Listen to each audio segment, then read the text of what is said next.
90% runners ही चूक करतात. Running fast करायचे असेल फक्त रनिंग करून चालणार नाही. आज मी दाखवणार आहे एबीसी ड्रिल्स जे तुमचं स्पीड, बॅलन्स आणि रनिंग इम्प्रूव्ह करतील. व्हिडिओ शेवटपर्यंत बघा कारण शेवटी मी खूप महत्त्वाच्या ड्रिल्स केल्यात. तर नमस्कार मित्रांनो, आज आहे माझ्या रनिंग जर्नीचा डे 60. तर आज मी नेहमीप्रमाणे तयार झालो आणि ग्राउंडकडे निघालो.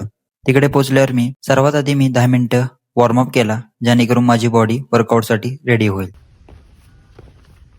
त्यानंतर मी कंटिन्युअसली 20 मिनिटं रनिंग केली. आजचा फोकस स्पीडवर नव्हता. आजचा फोकस फक्त 20 मिनिटं कंप्लीट करणे हा होता कारण मला पुढे एबीसी एक्सरसाइज करायच्या होत्या. 20 मिनिटं रनिंग कंप्लीट झाल्यानंतर मी 5 मिनिटं वॉक केला आणि त्यानंतर माझ्या मेन वर्कआउटला सुरुवात केली. आज मी एबीसी प्लस कंडिशनिंग एक्सरसाइज केल्या. या एक्सरसाइजमुळे रनिंग फॉर्म, बॅलन्स आणि कोऑर्डिनेशन आणि स्पीड इम्प्रूव्ह होण्यास मदत होते. प्रत्येक एक्सरसाइज मी 2 वेळा केली आणि पूर्ण फोकस ठेवला. प्रत्येक एक्सरसाइज नीट बघा आणि तुम्ही देखील फॉलो करा.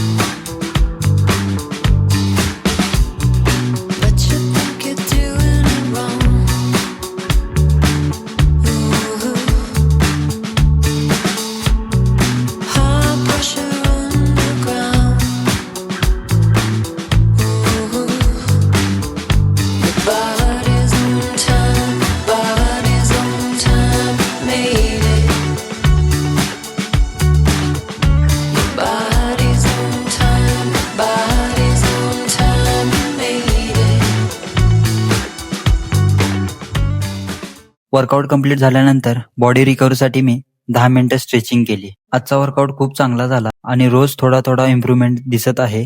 डे 16 कंप्लीट रनिंग जर्नीचा डे 17 साठी फॉलो करा आणि कमेंटमध्ये सांगा की तुम्ही आज कोणता वर्कआउट केला. जय हिंद.